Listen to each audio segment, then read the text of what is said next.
आज हम गणित में लेसन वन यानी वास्तविक संख्याएं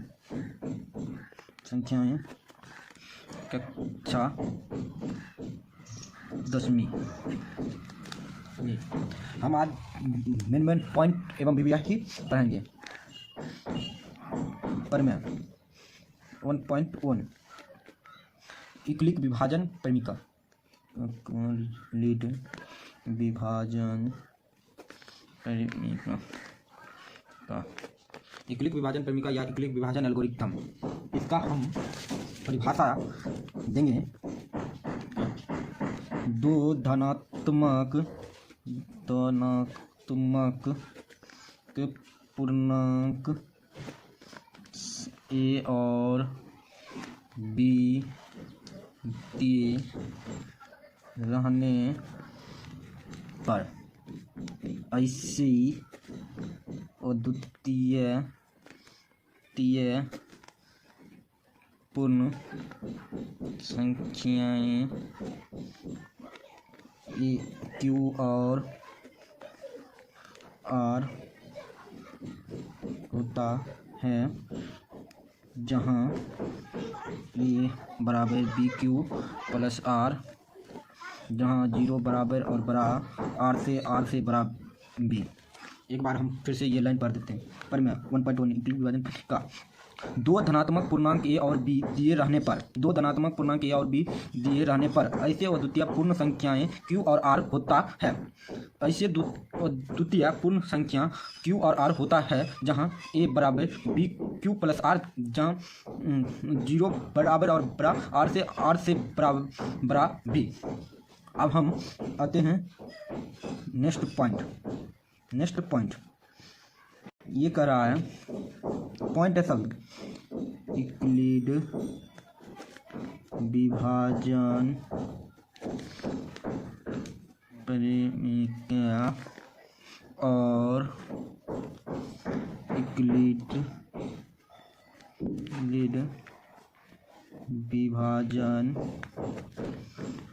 विभाजन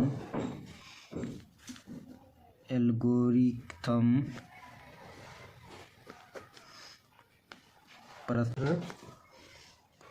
पर इतने अंतर्निहित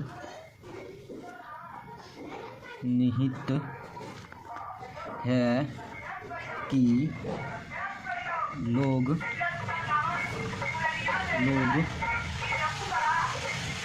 प्रायः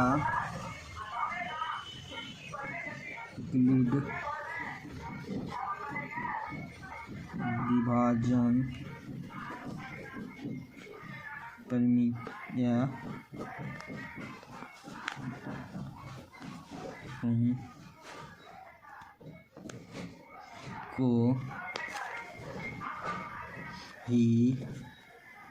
ही इक्लिड विभाजन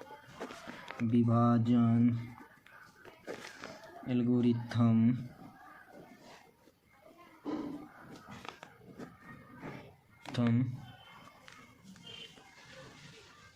कहते हैं। एक पॉइंट सब ये VBI है, हमरा हम जगह नहीं जान जाइए। VBI क्वेश्चन के अलावा कोई पॉइंट VBI है दिया है। इक्लिक विभाजन परिमिका और इक्लिक विभाजन एल्गोरिथम परस्पर इतने अंतर्निहित है कि लोग प्रायः इक्लिक विभाजन परिमिका को ही इक्लिक विभाजन एल्गोरिथम कहते हैं। नेक्स्ट यानी दूसरा देखिए फिर से पॉइंट, ये भी इक्लिड विभाजन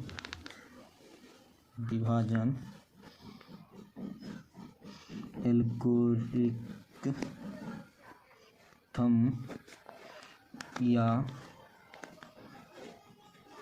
परिमिका को केवल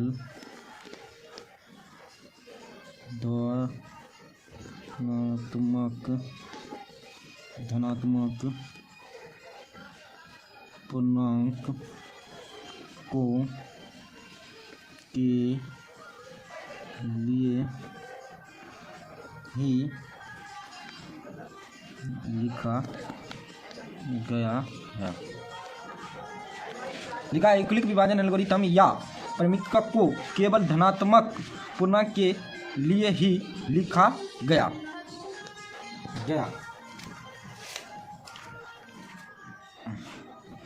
फिर नेक्स्ट पॉइंट देखिए,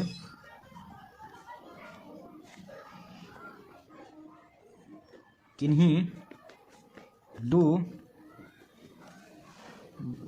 धनात्मक पूर्णांकों ए और बी के लिए HCF A, B गुने CM A, B बराबर A गुने B होता है। लिखा है किंतु किन्हीं दो धनात्मक पूर्णांकों A और B के लिए HCF A, B गुने LCM A, B बराबर AB होता है। फिर हमारा अगला नेक्स्ट पॉइंट इसी के अंतर्गत पॉइंट A HCF इस सूत्र पर बनेगा। HCF 6 जैसे अंक ले लिए और 20 तो बनाएंगे तो लिखेंगे 2 घात 1 संख्याओं में प्रत्येक उभयनिष्ठ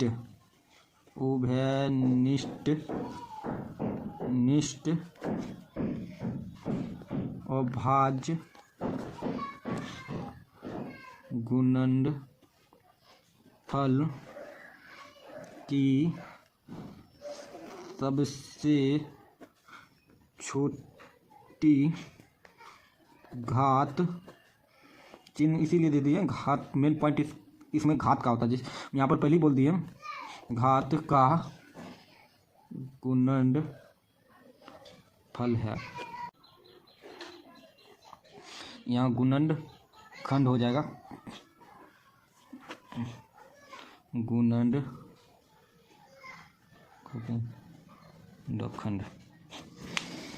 हम पढ़ लेते हैं पॉइंट 1 को। इस सूत्र पर बनेगा HCF 6 गुने 6, 20 बराबर 2 पर घात 1 बराबर संख्याओं में प्रत्येक उभयनिष्ठ अभाज्य गुणनखंड की सबसे छोटी घात का गुणनफल। फिर से पढ़ देते हैं HCF 6, 20 बराबर 2 पर घात 1 बराबर संख्याओं में प्रत्येक उभयनिष्ठ अभाज्य गुणनखंड की सबसे छोटी घात। यहाँ पे बोले थे घात, यही इसको घात कहते हैं, घात का गुणनफल होगा, गुणनफल। नेक्स्ट पॉइंट देखें, पॉइंट नंबर 2 लिखा है LCM, क्या लिखा है LCM 6, 20। इस सूत्र बोले थे पहले, पीछे वाले आप लोग बैक करके देख लीजिएगा। बराबर 2 पर घात 3 गुने 3 पर घात 1 गुने 5 पर घात 1 बराबर संख्याओं में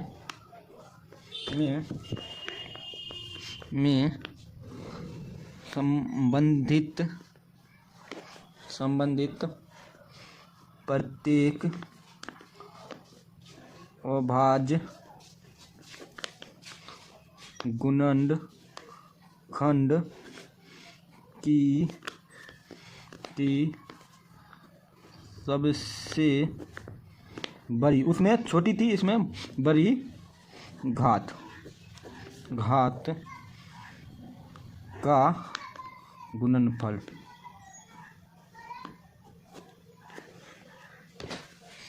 फिर से देख लेते हैं। LCM 6,20 बराबर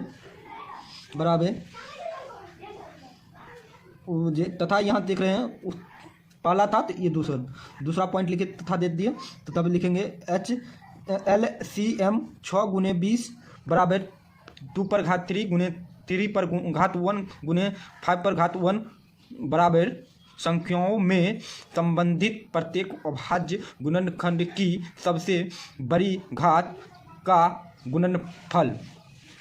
फिर से पढ़ लेते हैं। LCM 6,20 बराबर 2 पर घात 3 गुने 3 पर घात 1 गुने 5 पर घात 1 संख्याओं में संबंधित प्रत्येक अभाज्य गुणनखंड की सबसे बड़ी घात का गुणनफल। उसमें इतना छोटी, इसमें बड़ी घात है। फिर अगला अगला पॉइंट फिर से आ गया परमेय था, ये परमेय 1.2 है, परमेय 1.1 था, ये परमेय 1.2 है। ये परमेय करा अंक गणित की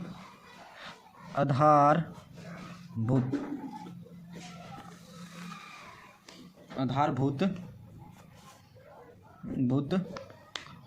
परमेय।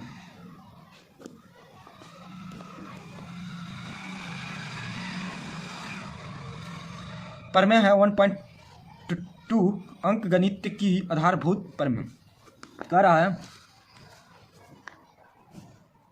प्रत्येक भाज्य संख्या को अभाज्य संख्याओं के एक गुणनफल के रूप में व्यक्त किया जा सकता है। हम पढ़ेंगे परमेय 1.2 अंक गणित की आधारभूत परमेय। प्रत्येक अभाज्य संख्याओं को अभाज्य संख्याओं के एक गुणनफल के रूप में व्यक्त किया जा सकता है। फिर से पढ़ेंगे परमेय 1.1 अंक गणित की आधारभूत परमेय।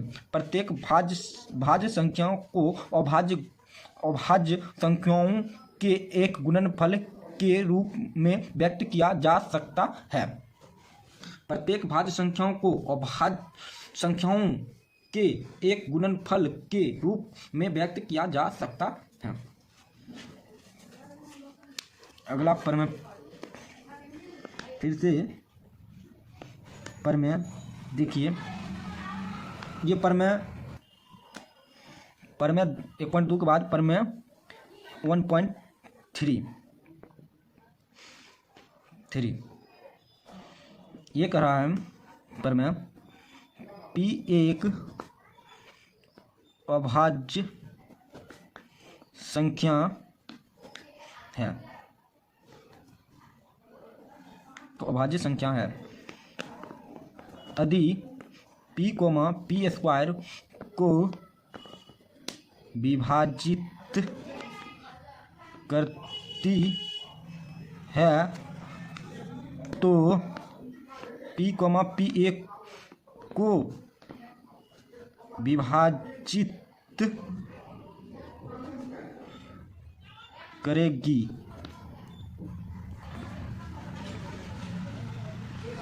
जहाँ A एक धनात्मक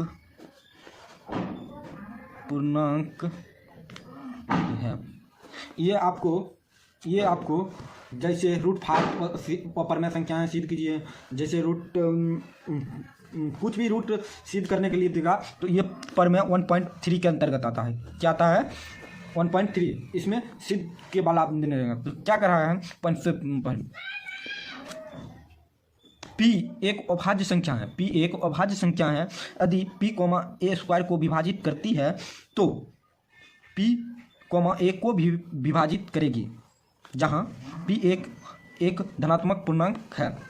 पॉइंट कर रहा है, ये पॉइंट आप यदि √5 या √3 या √3+2 और √5 को भी सिद्ध कीजिएगा, या अपरमय संख्या को सिद्ध करने में यदि √2 अपरमय संख्या इसको भी सिद्ध करने में आपको ये चीज़ लिखना ही पड़ेगा। इतना चीज़ लिखिएगा तब ही आपको 5 का 5 नंबर, 2 का 2 नंबर तब ही देगा, अन्यथा आपको नहीं देगा। इसमें लिखा है P एक अभाज्य संख्या है। यदि P, p² को विभाजित करती है तो P, a को विभाजित करेगी, जहाँ a एक धनात्मक पूर्णांक है। तो हम अब यही कहेंगे कि हम मेरा YouTube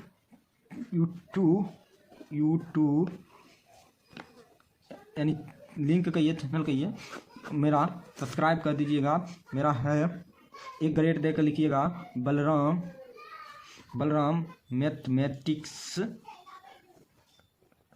मैथमेटिक्स या लिख दीजिएगा 10वां क्लास, या लिखिएगा बलराम 9543, या लिखिएगा B मैथ्स, तब पर भी मेरा यूट्यूब लिंक आ जाएगा। और VVI हम नेक्स्ट वीडियो में बताएंगे कौन सी संख्या में कितने नंबर पूछे जाते हैं।